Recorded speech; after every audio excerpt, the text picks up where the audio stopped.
The night we burned down the house, everyone thought things were over. As the flames rose, our past, our fears, were reduced to ashes. At least, that's what we thought. Our families moved away after this nightmare to start a new life in the city. The concrete walls, the streetlights, the voices, it all seemed safe. But we knew. The fear within us wouldn't let us go.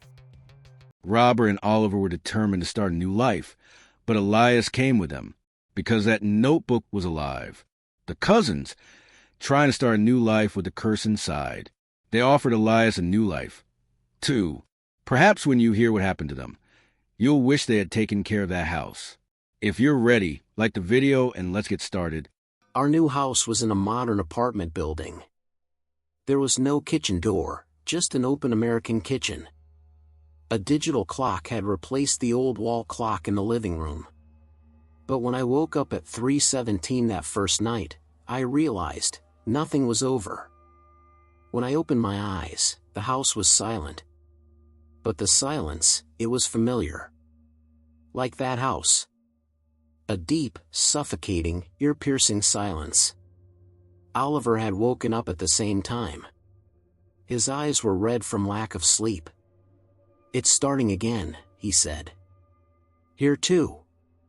At that moment, something inside me broke. The city, the crowds, the lights, nothing could protect us. Elias's voice was still with us. One morning, we found something on the living room floor. Elias's notebook. The notebook we'd left in the basement. Its pages were intact. It had a single sentence written on it, "This will do too." Oliver picked up the notebook. His eyes became pensive. "I wrote it in my dream," he said. "I saw the pages. When I woke up, it was in my hand." I looked at his hands. There were ink stains. But we didn't have any ink. And I started hearing the tape again. But this time, the voice wasn't my grandfather's. The voice on the tape, it was me.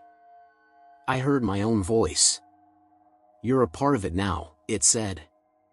"This city, this house. Elias's new toy."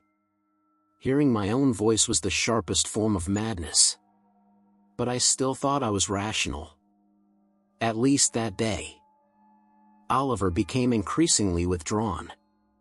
He wouldn't eat, wouldn't speak, just stared at the notebook. His eyes changed as he turned the pages. It was as if he were becoming someone else. I couldn't look in the mirrors. There was a shadow in my reflection. My eyes weren't my own. Our families were worried. In the city too, they asked.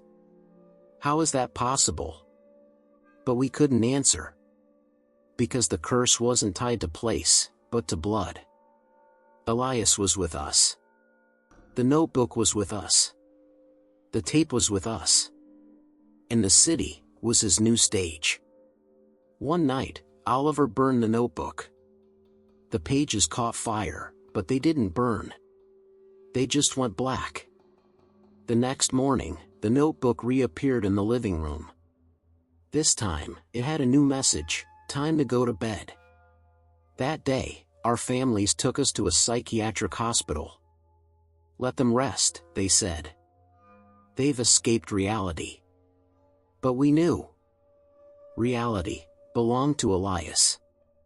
We were alone at home for the last time before he went to the mental hospital. At 3:17 a.m., the voice from the kitchen was clearer this time. "Open the door," it said. But there was no door. There was only voice. At 4:06 a.m., the digital clock broke. The countdown began. At 5:00 a.m. Oliver looked at me. "This place belongs to him now," he said. "We're just guests." That night, the silence in the city was more terrifying than the silence at home. Because now we knew, Elias's notebook wouldn't burn. The tape wouldn't stop. The curse wouldn't stop. How had that notebook ended up back there? In that house in the city, it was impossible. At first, they thought someone else had brought it. But who would bring that notebook, and why? Everyone wanted to get rid of that notebook and start a new life. Perhaps someone was rewriting it. When Elias's notebook appeared in the living room of our new house in the city, none of us could speak. Its pages were intact, its cover still rusty. Oliver picked up the notebook. His eyes became pensive. "I wrote it in my dream," he said. "I saw the pages. When I woke up, it was in my hand." I looked at his hands. There were ink stains. But we didn't have any ink. That's when I realized the notebook wasn't just an object anymore. Elias's notebook had entered Oliver's mind. From that day on, Oliver began to change. He'd wake up at night and write until dawn. But what he wrote, it wasn't his. The pages were filling, but the writing was Elias's. The sentences were old, the language different. 3:17 a.m., the door opened. 4:06 a.m., the clock counted down. 5 a.m., he arrived. The same cycle every night. The same hours every night. But I was struggling with something else. I began to hear the tape again. But this time, the voice wasn't my grandfather's. The voice on the tape, it was me. I was hearing my own voice. "You're a part of it now," it said. "This city, this house. Elias's new toy." Hearing my own voice was the sharpest form of madness. But I still thought I was rational. At least that day. I was changing, too. My memory would gap. Sometimes I wouldn't remember what I was doing for hours. One day, I found a note in Elias's notebook, in my own handwriting. I opened the door. Now he's inside. I didn't remember writing that note. But the writing was mine. The concept of time in the house was distorted. Digital clocks started to run backwards. Calendars were changing.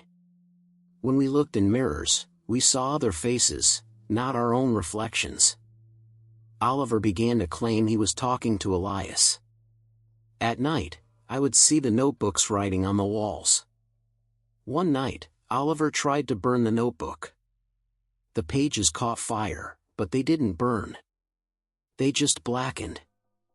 The next morning, the notebook reappeared in the living room. This time, it had a new sentence: "Time for bed." That day, our families took us to a psychiatric hospital.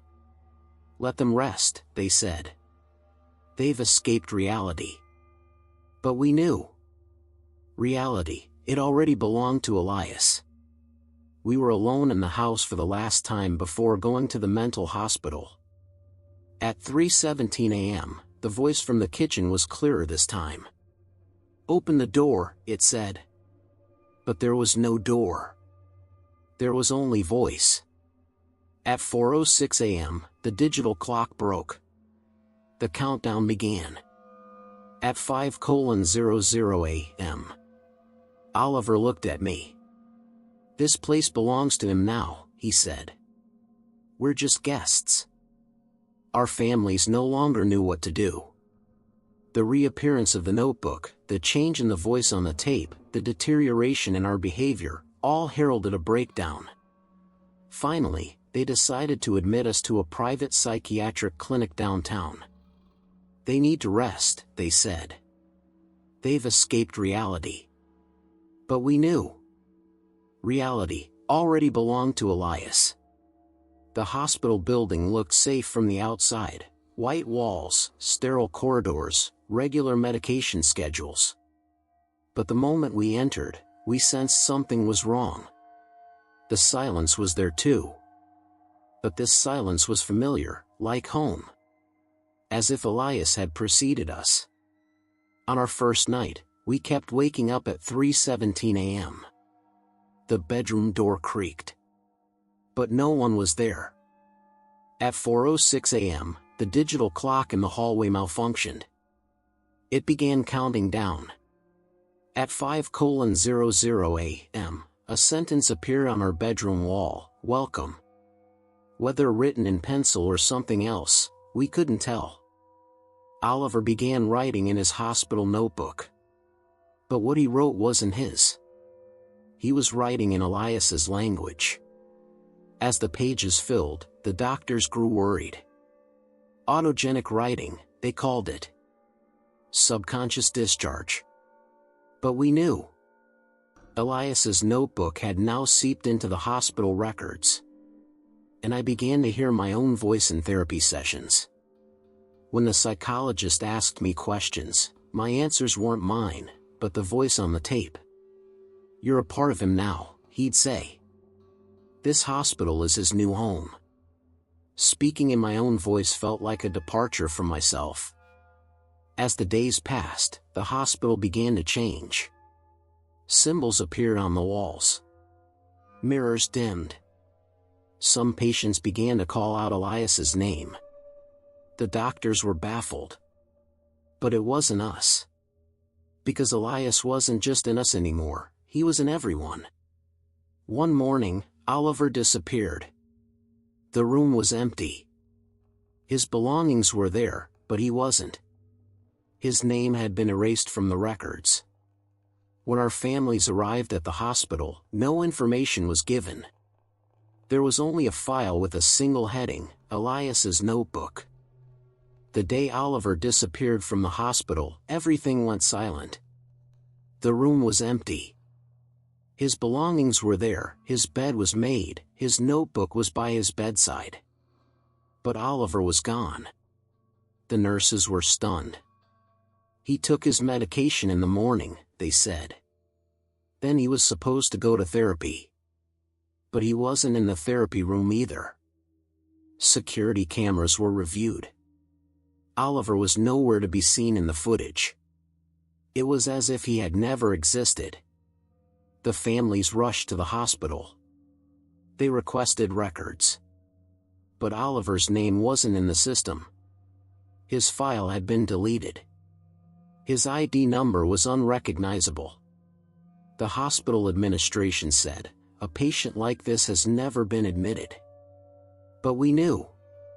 Oliver was there. Elias had taken him. Our families were desperate. The police were called. An investigation was launched. But there was no trace in the hospital records. The security cameras were broken.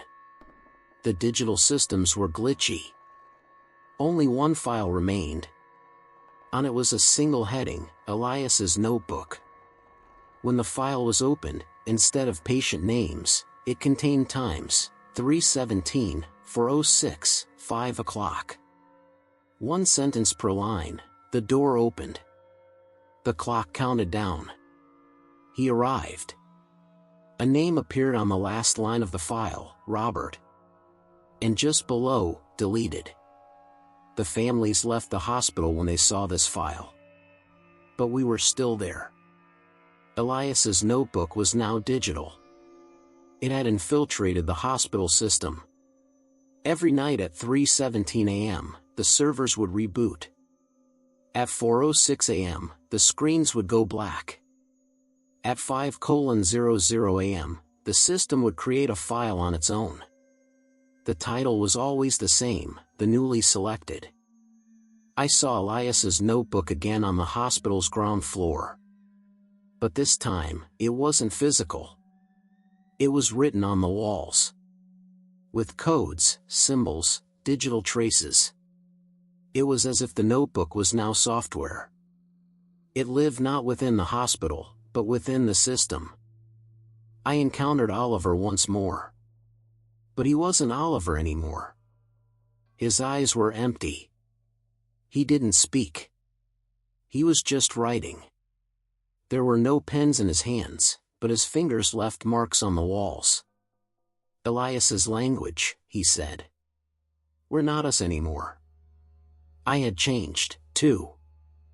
I couldn't remember my own name.